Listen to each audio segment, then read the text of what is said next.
We obsess about food. It's this beautiful, wonderful, sensual thing. And then as soon as it crosses the threshold, it becomes this object of taboo and disgust. I think that it's just uncomfortable for people to think about their insides at all. You want to think of yourself, your you, as your mind. You don't really want to think about the fact that you, like any other creature on this planet, is a big fermenting, digesting, excreting sack of guts. You don't want to think about that. I'm Quentin Hardy with the New York Times, and today I'm speaking with Mary Roach, who's just published her 4th book, Gulp, Adventures on the Alimentary Canal. Now, you had a whole chapter dedicated to saliva. I did. So let's talk spit.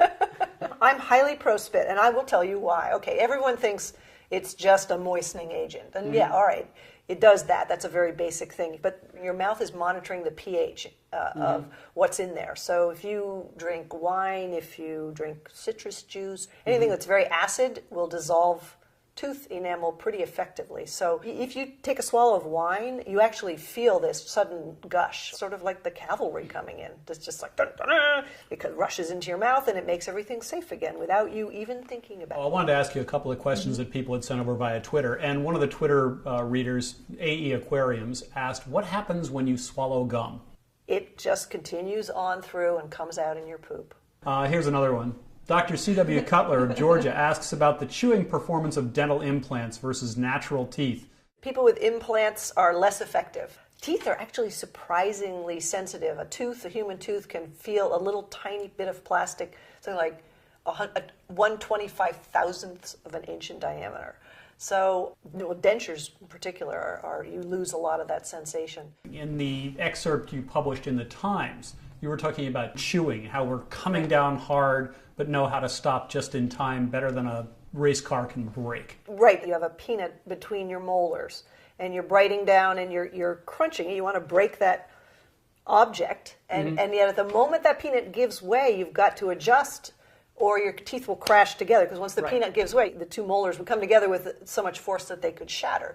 So the jaw has this amazing ability to sense the change in pressure and let up. There's this moment where the muscle just cuts out. Yeah. You did say in the book that the stomach is so powerful in its acids that it is actually eating itself on a pretty regular basis, right? Right. Because you think about it, you can eat someone else's stomach. You eat tripe, you eat haggis. Your stomach breaks that down. Why doesn't it break down your own? And the answer is that it does, but your stomach is also very good at building itself back up. So you're regenerating a lining every few days. You get a new stomach lining.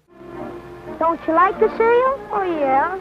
But it's a little mushy. One thing that we as humans enjoy is crunch, okay? We, to a certain extent, eat with our ears. Hear it?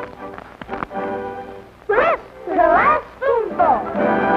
And the people in the snack food industry have kind of taken advantage of that and made things that aren't necessarily nutritionally fantastic, but are very satisfyingly crispy and crunchy. And they can even tell you the speed of a crack. When you bite a chip, it's called a brittle fracture. It's 300 meters per second. It's the speed of sound. You are actually experiencing, when you crunch into a snack food, a tiny sonic boom in the mouth. How do you feel about the antibacterial society we have now? Well, I just think it's just a lot of fretting over typically nothing. There's bacteria on everywhere, and you are made up 9 of them to 1 of you. So it's not clear to me who owns whom. It's not just like we have them, they are us, and that's a good thing, because when you start to wipe out people's bacteria, all kinds of unpleasant things happen. You want to have bacteria, you need those bacteria, they are your friends, they are you.